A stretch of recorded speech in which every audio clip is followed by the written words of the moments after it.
Hello guys, in this video I will show you how to delete Tonkeeper Wallet account. So guys, let's get started. First guys, open your account as you can see here and launch Tonkeeper mobile application on your mobile device, and the gear icon located the right corner on the screen. Guys, go to setting.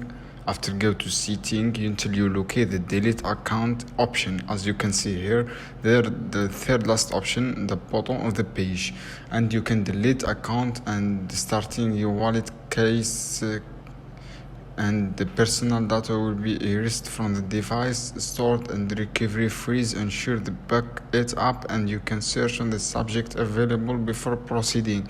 And with the delete on your account, make sure backup and or copy your recovery phrase, and this is will enable to recover your account if you need it in the futures. Guys, I hope this video helpful for you. Then don't forget to subscribe, like, share this video for more content.